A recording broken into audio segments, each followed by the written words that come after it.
Hi Stampin' Friends, this is Beth Arnold with craftwithbeth.blogspot.com.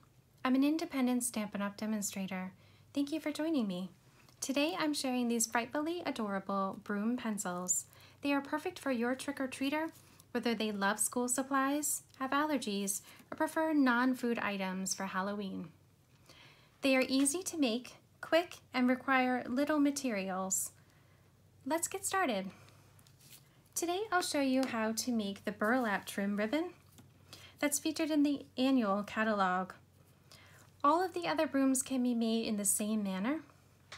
I'll post the details on my blog as well. First, cut a piece of gold foil paper that measures 3/8 of an inch wide by 3 1/8 of an inch long. Cut 7 pieces of burlap trim that measure 3 1/4 inch long. Cut the top side flat and cut the bottom at an angle to provide volume to your broom bristles. You'll also need a pencil. Start by placing a piece of tear-in tape adhesive along the back of your gold foil paper and remove the backing. This will become the band that goes around your broom that holds the bristles in place. First, take your piece of burlap trim and lay it on the leftmost edge of your foil paper, with about 1/2 inch or so sticking up above the paper. Then place your second piece of burlap trim next to your first. Press them down on the tear-in tape. The idea here is to create 2 layers of bristles so that your broom has volume and depth. Place a 3rd piece of trim next to your second piece and a 4th one. The first layer will have 4 pieces of burlap trim and the second will have 3. Now place another layer of tear-in tape over top of your foil paper and burlap trim.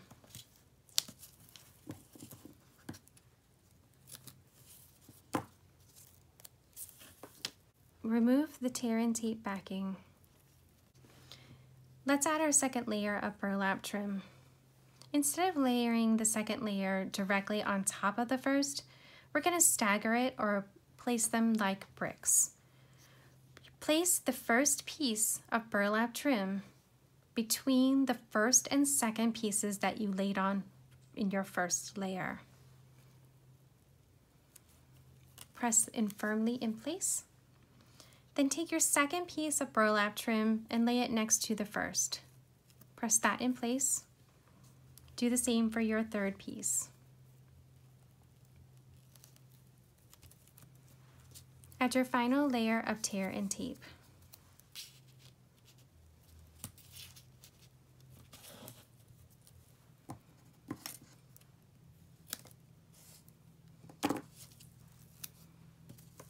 Remove your backing. Apply a small amount of liquid glue to the paper tab end where there is no burlap trim.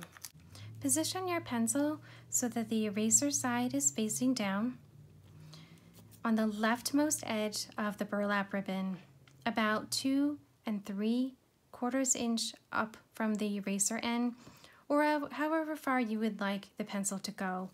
I put the pencil so that it just barely was hidden underneath the burlap trim, but still accessible when you wanted to write with your pencil. Now roll the foil paper and the burlap trim around your pencil. Press firmly and tightly as you roll.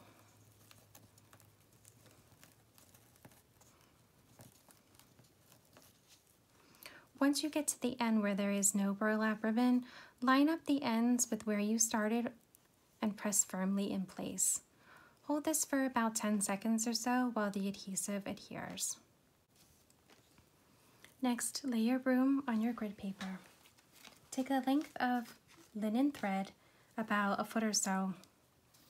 from the spool or cardboard that it came on and lay it underneath the gold band of your broom. Now let's tie a bow onto the broom. Start like you're going to tie your shoe and push the end of one of the threads through the loop. Then push it through the loop again, just like you were tying your shoe, but instead of doing it once, do it twice and pull the ends tightly against the broom. Make sure it's all on the gold band. This is a knot I learned during cooking for trussing chickens or tying roasts to make sure that the meat cooks evenly and doesn't burn. But this is also a good beginning to a knot for tying any kinds of presents or projects that you need a second hand or that you need that extra finger to hold that knot for you. When you let go, it doesn't come undone and it stays exactly where you want it to. This is a handy not only in cooking but in stamping as well.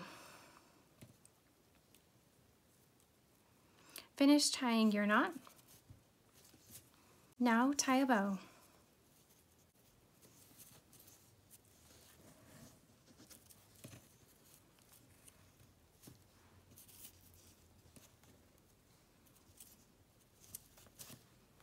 Trim your ends.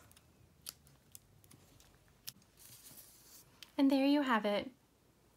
The perfect pencil broom for your little witch or wizard. If you have any questions about today's project, please leave a comment below.